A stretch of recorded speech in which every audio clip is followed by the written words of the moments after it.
On the Facebook page of the Iloilo Provincial Health Office, ito po, may free vasectomy for all Ilonggos, named Carlos. Kailangan Carlos pala yung pangalan. Carlos dapat. Pwede bang Charles? Hindi, Carlos talaga. Ang Carlos is the Hispanic version of Charles. Eh, wala naman nakalagay na either Charles o Carlos. Para talagang dapat Carlos? Para talagang kapangalan mo yung ating gold medalist. Okay. Pero pag hindi ka nag-ingat, sa unang tingin mo, ay may libreng vasectomy para ay Kaloy. Oo nga. Diba? Oo. So, sa regard na to, design matters. Oo. So, tingnan natin kung maraming mag-a-avail nito. Pero Kaloy, tingnan mo, huwag ka muna magpa-vasectomy, Kaloy, ha? Mag-anak ka muna. Bata pa yan. Sayang. Oo. Ito, pero interesting. To all Ilonggos named Carlos, Ilonggos lang muna? including their friends. Paano friends? And friends. Oo. Kunyari, may tropa ako na Ilonggo. Oo. Punta ako doon. Pwede. Yun ba yun? Kung may kaibigan kang Ilonggo na Carlos ang pangalan? Ang friend, may pinipili bang ang friends? Region?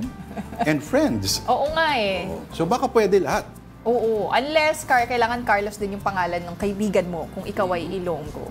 Pero Kung anong kinalaman ng vasectomy sa gymnastics, hindi natin alam.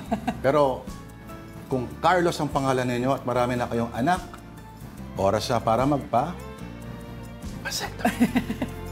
Ayan. Pero ito, in case you're wondering bakit may pagganito nga po ang Iloilo Provincial Government, that's because they're celebrating din yung Family Planning Month celebration, diba? So, meron na nga pa free vasectomy. Meron din pong mga ilang family planning methods daw sila na ino-offer. Para nga yung IUD, para sa mga babae naman po yun. Oo.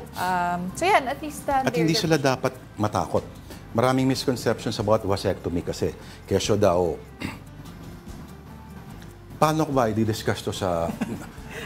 Kumbaga, the usual pleasures and dynamics that you would expect from sa normal na na love me, nandun pa rin. Kung hindi lang makakapag bigla ko naisip kung employment opportunities o pag mawalan ako ng trabaho. Basta. Basta yun po. At reversible siya. Kung Carlos ang pangalan nyo, then pumunta na po kayo sa Iloilo. Oo. Alright. At reversible. Reversible ba? Reversible. Reversible.